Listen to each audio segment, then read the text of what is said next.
Commish, do you think the Cardinals have enough starting pitching? The answer to that is no at this point. Now, my theory is that the team on April 1st isn't the same team you're going to have on August 1st. I think the team they're going to have on April 1st is maybe roughly what you see now. But a lot of this hinges on whether they can get a starting pitcher or not, which they can do it through trade. There's the ones in the free agent arena are not any better than what they have. You'd have, 8 starters instead of 7. What good is that? You need somebody better than some of the guys you have. But it hinges on how good Walker is. If Walker's ready to play in the outfield at the start of the season in the big leagues, then you get guys you can trade. If he's not, you don't have as much to trade. So that's the whole process hinges on his development. It's a good point. They would have kind of an excess of outfielders at that time, as soon as they plug him in, whenever that may be. So they could be in a pretty good scenario there, especially if O'Neill bounces back, Carlson stays healthy, Nootbaar keeps up what he was doing. They could be in a really sweet spot there when you add Walker to that group.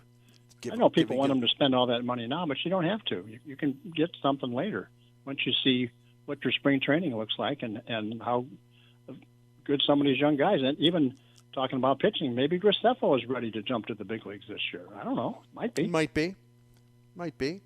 Hey, what can I ask a related question? I did a look back on Andre Palante and the season he had and what it might mean going forward. He had 10 starts. He had 27 relief appearances. It was very valuable, his ability to do both jobs pretty well. I tend to think of him as a reliever, but I wonder how you think about that, especially if there is some strife in the ranks where a couple guys have to go out a while, talking about their starting pitchers. Well, I remember him throwing 8 shutout innings in Washington before they broke up their team, right at the end of July there, as I remember. Yeah. It looked pretty good to me. I made sure today because I wanted to get my facts straight. He had 4. You'll remember this. He had 4 bad starts, a stretch at the beginning of July. It was 4 of them. But and it happened, and maybe he was hitting the wall a little bit. Rookie year, he didn't throw a lot of innings in the minors. But in his other 6 starts last season, Andre Palante had a 2 ERA. He was really good. Now he doesn't strike out enough. But his ground balls got him out of a lot of trouble, and he had 17 double plays, and, he would put too many runners on, and you don't like to see that, but he had the second highest ground ball rate in the majors based on guys who pitched 100 innings. So he's got a lot of ways to work out of trouble, including poise and composure. It would be nice, though, to see him, kind of ramp it up strikeout-wise. And he's got to cut down on walks. But do you think he can be better? What are your thoughts about him being better? He was pretty damn good last year, but in his second year. Yes, he can be better because he's smart. And, there's always one guy in every club, when you sit back and analyze from the end of the season through the off season to the start of the next season, that you forget to talk about. And this is the Cardinals guy you forget to talk about. He's a pretty good pitcher. Do they have better right-handed relievers than he? Well, sure, they got, they have Helsley and Gallegos, and they got some guys at the end of the game that are pretty good. But this guy could be at any point of the game, and I like him better as a starter. I know you could use him more often out of the bullpen, but as you say, he might walk too many guys for your liking in that role. Whereas as a starter, he's good enough to pitch out of it. He can walk him and then throw a double play ball, and he's done. That's right. Jim, do we have another question for the commish? I do. This is directed right at the commish. It says, Mr. Hummel, enjoyed your book about Mike Shannon. Will you ever do a book on your experiences in the game? Yeah, I hope. Here's a fan. I'm Bernie in West St. Louis City. A fan of Rick Hummel would like to know when I can expect that Rick Hummel, the memoirs. Well, first of all, thank you for the caller for the first part of that remark and about the Shannon book. I enjoyed doing that. It was I don't know how it was received overall. I don't know what the sales were, but it was fun to do, and Mike was very cooperative. As far as the second part, I've thought about it. I don't want to jump into another book just yet. That takes a lot out of me to do that. And I don't know. I really don't know what the interest level is among the people out there. I don't know. I don't think there would be that much, but maybe I'm wrong. I think you're wrong. I spent a lot of years with you side by side, a lot of years on the road too, and you've had tremendous experiences. You told us the last time when you were down at Friendly Sports Bar and Grill with us, you told us the famous story of, having your ancient Porta-Bubble writing machine stolen from your rental car and became like a 2-day odyssey.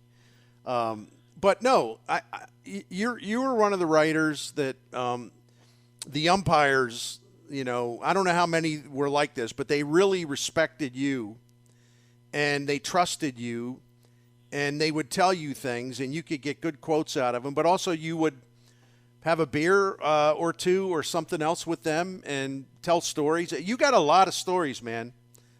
You've covered and met a lot of characters, players, managers, umpires, front office executives, travel stories. I mean, you'd have to write like probably 1,000 pages. I would read every word of it, of course, but you got a wealth of material. I'd have a hard time. I guess there are a lot of stories. I guess I could tell all those, but then how do you tie them all together? And my next story is, and then the next story is. Well, you do a chapter on life on the road. Some of the people you met along the way, whether it be Phil being your personal driver in Cincinnati, yeah. Whether it be what was the name of the place in Houston? Oh man, I know. With what was her name? Yumi. The bartender. Yeah, the bartender. Woman ran it. Yeah, it was. Yeah. It was a catchy name, but was so catchy. I remember it though, wouldn't I? So I don't know. Yeah. And the night that we were in there, and I introduced Charlie Relaford to his future wife. That's right. Because they were eyeing each other, didn't know each other, and I just said, "Look, this is ridiculous." I said, "Ma'am, would you mind if I told my friend to come down here? He's a major league umpire. He's a fine fellow. I notice you two are looking at each other. Let's do this right now." So he gave them whatever they wanted, and I was behind the dasher. I think Yumi was taking a nap. Yeah, she'd had a little trouble that night, I guess. I don't know. And the next thing you know, I think you were the one that told me. I don't even know how many months it was after that they got married. They did. As I remember, it didn't last, but nonetheless, It was a good idea at the time. Right. And our good friend Ron Culp, I believe, made his first appearance in that particular saloon. He was still a minor league umpire. One of the other umpires had brought him in and to visit the proceedings there. And he 25 years later, he's still umpiring. He's good too. I love him. Yeah. And you could tell stories about nights at Runyon's in New York. I mean, both of them. Both Runyon's. You got you had places all over the circuit. You could tell stories about. So you do a chapter on that, life on the road. And maybe, you do a chapter on your dealings with and your relationships with umpires who are very, very colorful people. You could tell them the story about, you could write this story about how we got Cowboy Joe West to throw one of our friends out of Wrigley Field, which he did. He ejected him. Yes, he did. And although we were, our friend, our late friend Tryphon Panopoulos, the former proprietor of the Missouri Bar and Grill, then said he didn't feel that bad about being ejected from the box seats. He went up to the stadium club and just kept drinking, So it sort of blew up in our faces there. But still, it was quite a theatrical gesture by Joe. No, and look at some of the heavyweight managers you've covered and also you've known, and all the great players you've covered. And oh man, you'd have it. I'm not going to say be easy, but you got so much, and you can organize it. I can be your advisor, uncredited advisor. If you say, well, where should I put this, or is this a chapter? Yeah, you'd have a lot of chapters. Well, I may do that, but I would need some help there. And getting you fired up, man. There's probably a chapter on Joaquin Andahar to be had, I suspect. Oh, my goodness. Oh, my goodness. Yeah, I would say so. I would absolutely say so. Who is the one player, and then we'll get back to the questions. I apologize. I didn't mean to take over. Who is the one player that if you could name who really gave you a hard time for whatever reason? Because you always were, I thought, held in really good level of respect by people you covered because you were fair and accurate. But sometimes it just happens that certain players just don't like a writer. Like Joe McGrain hated me for a long time. That's like an example. Did you have a guy that, much to your confusion, just didn't like you, gave off a pretty negative vibe? Well, from the Cardinals standpoint, I guess it would have been Steve Swisher, who was the backup catcher for Teddy Simmons for a few years, and a pretty good player. We played with the Cubs, and then he was here. In those years, I was doing a grading system at the end of the year. I think I gave Steve a D or D minus or something. And the next spring, I wouldn't say accosted me, but he approached me at the batting cage and raised his voice as far as what was that all about? I said, well, you hit 190 or whatever, what to do if you want. John Denny gave me a rough time, but we were good friends. It was in the 70s, he was a good pitcher, and we got along well. But he had a big temper, and he blew a game in Philadelphia. He had a 5-0 lead in about the third inning one night, and Frank Pulley, home plate umpire, didn't have much to, he had kind of a short fuse himself throughout Denny, barking about balls and strikes. And after the game, Simmons, the Cardinals won, but Denny didn't get the win. And Simmons says, he can win 20 games if he can control his temper. And I went up to Denny and told him what Teddy had said, and Denny agreed. And it was a nice story for the Post-Dispatch. And then in those days, I was a correspondent for the Sporting News, and I rewrote the thing for them, for the weekly paper a few days later. And it was a very complimentary story, I thought, although the Sporting News ran a picture of John Denny, and underneath it said, Redbird Redneck. Oh, boy. Holy cow. This isn't probably going to go very well here. And for the next start, John did not talk to me. The next 10 starts, he didn't talk to me. Finally, at the end of the season, we're in Pittsburgh, and we're in the dugout. I said, John, I do need to discuss this with you about why you're not talking to me. He says, I think you know. I said, well, I think I do too, but is it about that picture in the Sporting News? He said, yes, it is. I said, well, I don't write those picture captions. I just do the stories. And I explained to him very patiently how newspapering works. You send the story in. This is different now. You do write your own headlines now with the stuff online, but in those days you did not. And I explained to him about a half hour. We had a nice conversation. He said, you know what? I really enjoyed talking to you about this, and thanks for explaining how newspapering works. But I'm still not talking to you. That's actually really good. Listen, you could write about. You got a million stories about Whitey Herzog. You got a lot of stories about Tony La Russa. I know you got stories about Joe Torre. I mean, Red Shanedeans. I mean, you had a great relationship with Bob Gibson and Lou Brock.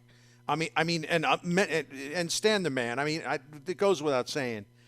And then you covered Pujols. You covered the next generation, Ozzie Smith. I mean, you pretty much cover the expanse of multiple Cardinals generations that produced some of the greatest players in baseball, not just St. Louis, but in baseball. And you were on good terms with all of them, and they would confide in you. And your stuff with Gibson was always great, always great. Commish, you could write 2 books, man. Well, thank you. But I mean, Gibson was I don't know why he took a liking to me in the first place in the mid-'70s when I started taking over as the third guy on the beat. But it just kind of mushroomed after that, where he would try to, he gave me his number, and I'd call him once in a while for stuff, and he'd answer the phone. He'd say, "What?" Well, that means it was okay. He didn't have to answer the phone at all if he didn't want to talk to me. But he said, "What?" Then you were free. Let her rip. I'm telling you, I know you need to rest up because you don't want to write another book so soon, but you better do it. I'm going to bug you actually about it. All right. I'm going to keep harassing you about it. So you have to put up with that. Do we have another question for the great Hall of Fame baseball writer Rick Hummel? There is another one regarding pitching. It says, Rick, would you extend Miles Michaelis, and how many years would you give him if you're the Cardinals? Good question. Well, let's see. What is he coming up on? Bernie, 34, 35? He might be 33. 33. I can actually check. Yeah, I can check. I think 3 years would be a reasonable number of years for him. I don't. The numbers are, dollar-wise, are astounding. I don't know where to begin there, but certainly between 12 and 18 million, something like that, maybe per year. That might even be low. But he's had virtually 2 years off there, and he wasn't pitching at all as he was healing from those forearm injuries. And I would. He was an all-star pitcher twice for them. Didn't appear, he wasn't in the game either time, but he was chosen twice. And I think he's just short of being a number one starter. He's probably 1A or B plus. But in these days, that's pretty good. I was off by a year. I apologize, but I looked it up. He's 34. He will turn 35 in late August. That's what I thought. Okay. Well, but he's still, again, to your point. He's got a fresh arm. He hadn't been overworked. Hey, what is your level of optimism about? I'm not going to ask you about Steven Matz. We had that conversation, and you were right. You have a lot of optimism about him, and he does strike people out. What is your optimism, provided that Jack Flaherty's having a good offseason in terms of preparation and making sure everything's in working order? What's your level of optimism for him for 2023, which will be a big year for him financially because he can become a free agent after that?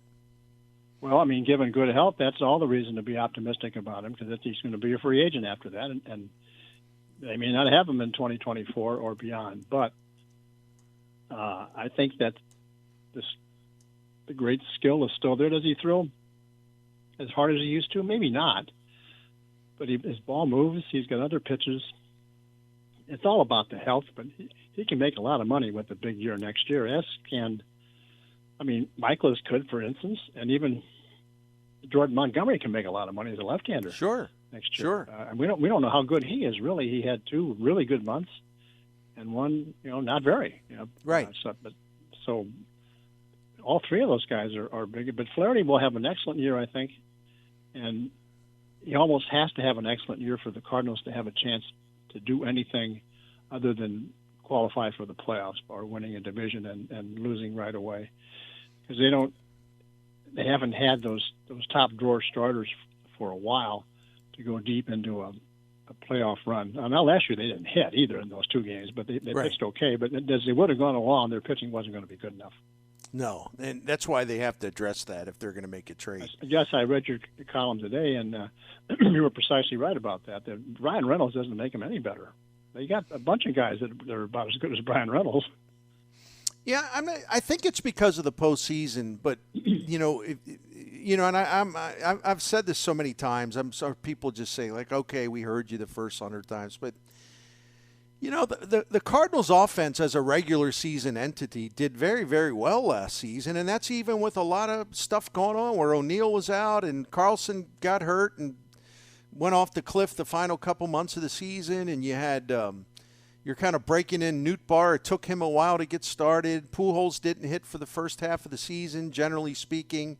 You didn't get any offense hardly out of the catcher position. And they still had they're 5th in average runs per game in the majors, and they were in the top 10 and everything else. And so you can never have enough talent, but if they're going to trade, as I call them, some of the Fabergé eggs, you got to trade them for pitching. That's where they have really lost ground, Yeah. And I just think it's really obvious.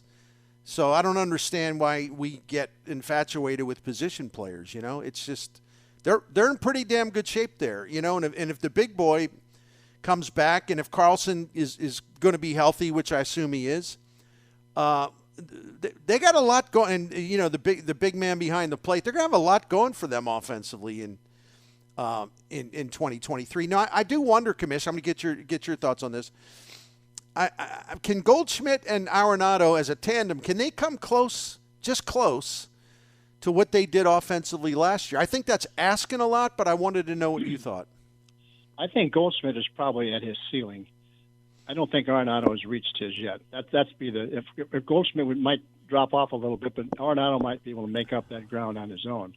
And what concerns me about the spring training is you could have as many as 8 guys playing for various WBC teams, including Edman for Korea, Nootbaar for Japan, Gallegos for Mexico, the 4 for the U.S. team, and O'Neill could be playing for Canada. You could have 8 guys gone, theoretically, of your top 26 guys.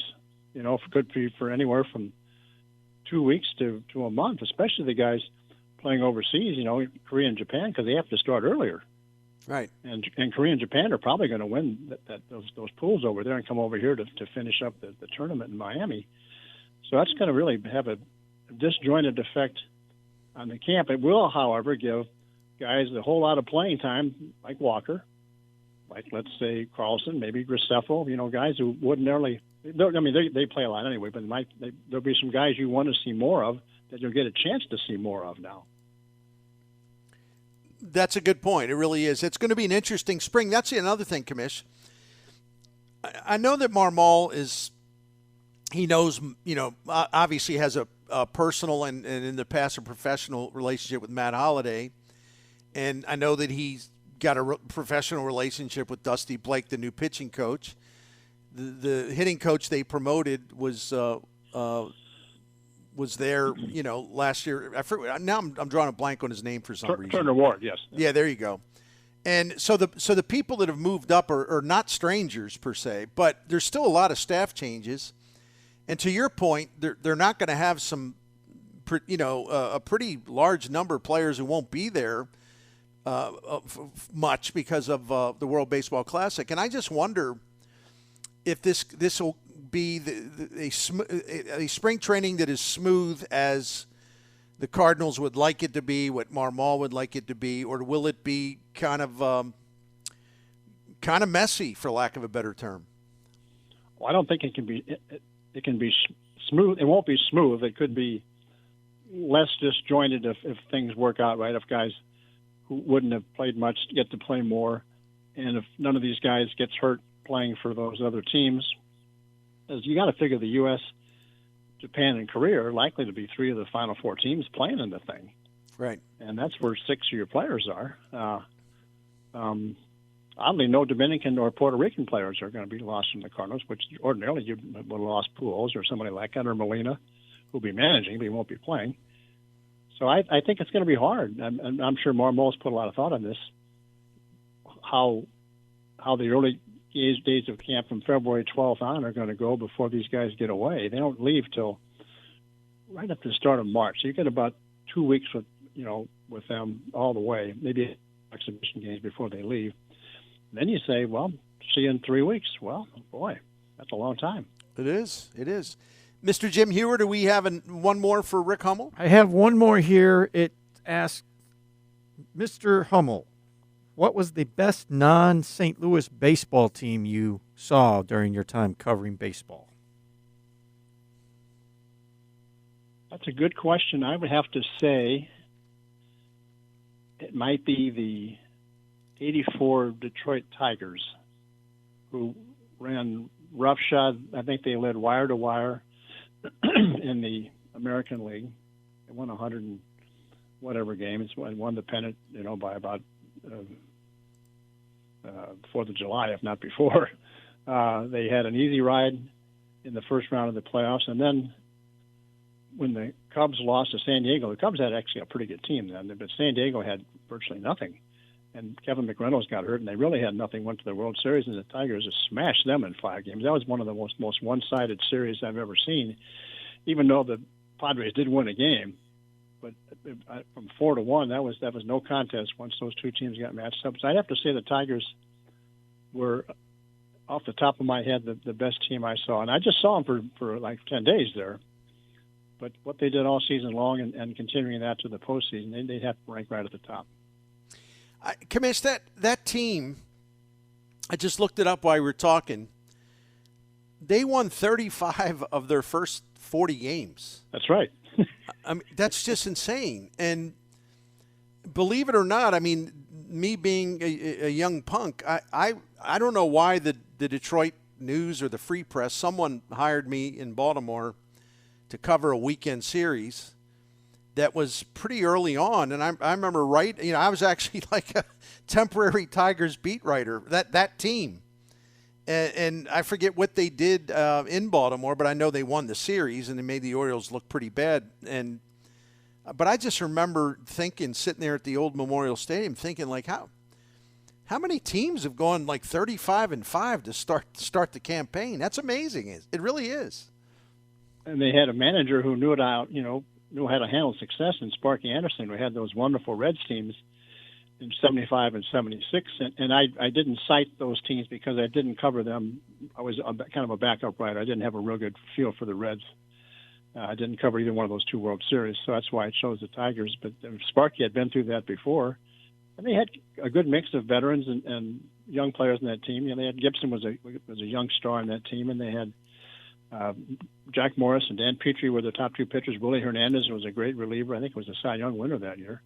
And then maybe the American League wasn't very good that year. I don't know, but they just destroyed it. Yeah, they won 104 games, and their biggest lead was on 25th of September, 15.5. And I mean it was something. And then they just kind of plowed everyone under in the postseason. That was a great team. Good call. And I do you.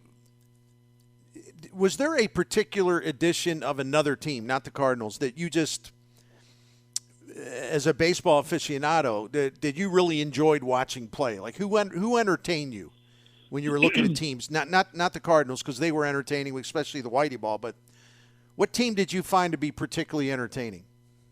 Well, I did find those Mets teams, even though that they are the Mets of the '80s, they had a lot of characters on those clubs.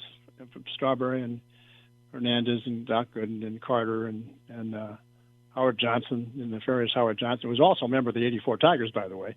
And they were a fun team to watch because they really knew how to play. Davey Johnson was an old school veteran manager, and they didn't beat themselves very much, and they seemed to like to have a good time after the game too. And so that was probably a team that stands out in your mind that. They just kind of showed up and said, the Tigers, I think, were a very humble outfit. The Mets were not very humble, but they backed it up. It's like Dizzy Dean used to say that it ain't bragging if you can do it. That's exactly right. Commish, I really appreciated the time tonight. This was really a lot of fun. We covered a lot of ground and just told, some storytelling and just what we had there. Those questions were great, and just asking stuff like asking you, the great Hall of Fame baseball writer, like who was the best team you saw, and and that brings back a lot of memories. And 1984 Tigers were unbelievable. So I appreciate you very much, my man. Well, you're welcome. And thanks for having me on. And listen, one more. I said I was going to ask you this. Who do you like on Monday night? The last time I looked, the line's 12.5. Of course, Georgia being a favor. What do you think's going to go down Monday? I don't think TCU can win the game. And even the other day, the TCU quarterback was only 14 for 29. That's not going to get it done against Georgia. I mean, they had 2 pick sixes, and Michigan managed to get no points on 2 ventures inside the 5-yard line. I don't know how they lost that game, but they did to TCU. And Georgia will just overwhelm them, I think, and be used to that stage, having just done it last year. And some of the guys have been in other big games for them over the years. I don't see any way TCU wins unless the Georgia quarterback gets hurt. Georgia will score 40. I mean, TCU's defense, even though they scored 14 points on interceptions, TCU is not a good defensive team. No. And Georgia should have been better. And maybe they'll be better this time, but I don't see that as a close game at all after about the first quarter. Very good. I'm glad I remembered to ask you that, just because you follow this stuff and you got a good instinct for it. So enjoy watching that game Monday night, and we'll talk to you soon. I hope so. Thank you very much. No, thank you, my dear friend Rick Hummel. And boy, it's just so much fun to talk to him, Jim Heuer. Because I think our listeners really like it too. And forget me, I got nothing to do with it. Other than maybe setting the commish up and getting them to tell stories, but man, what a thing to look forward to every week. I love when he's on, and when the texter asked the question, that Detroit team, it jogged my memory how great that group was, and that was a time and an era where we here in St. Louis we didn't get a lot of baseball every night. We got maybe a game of the week, but I remember for me, it was getting the news on This Week in Baseball, and if I didn't get it in the newspaper, right? And it was like the first month of the season, it was all about the Tigers. Every week, Mel Allen, the Tigers did this, and they did that, and they won this game, and they won that game. And it was like, wow, you know what? That team's pretty awesome.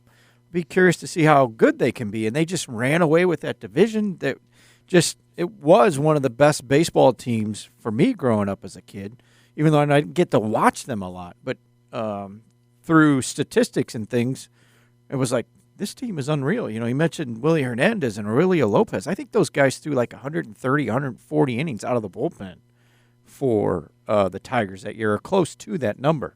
I mean, it was a really amazing year for them. And just hearing Kamish go through stories, and the fact that Kamish said, oh, by the way, Howard Johnson was on that team too. It was like, oh, yeah, you're right. He was. I know. So just hearing Rick Hummel every week that we can get him on, anytime we can get him on, is really special. Well, I had to look it up, and I remember the series now that I covered. I was an honorary Tigers beat writer for a long weekend series, a 4-gamer at Memorial Stadium that started at June 8th, and the Pirates, not the Pirates, the Tigers came in with a 40-13 record. Not bad, and they won 3 out of 4 from the Orioles. But what they did, they split the first 2 games. They were pretty low-scoring games, but they had a doubleheader on Sunday, and the Tigers won the first game 10-4, and they won the second game 8-0. I do remember that, and I do remember writing about that. And they beat them up pretty good. I mean, 18 runs in 2 games. For the first game, Whitaker, Trammell, Gibson, Darrell Evans. Remember him? Oh, yeah, third baseman. He could hit the bombs. DH, one of the DHs was Johnny Grubb. Another one was Larry Herndon. Rupert Jones, who was really good in Seattle. Mm-hmm. Chet Lemon, Howard Johnson, Tom Brookins, Marty Castillo. And let me just see who the second game is, because some regulars were out in the first game. Whitaker, Trammell, Gibson, Lance Parrish, of course, Darrell Evans, Rusty Kuntz, Johnny Grubb again, Larry Herndon, Barbaro Garby, remember him? That's name. He had a great first year with them then, yeah. So, I mean, it's just crazy, just what a great team that was, and I know Dan Petrie pitched in that series, and, on paper their rotation wasn't, like, overwhelming, but those guys were really, really good.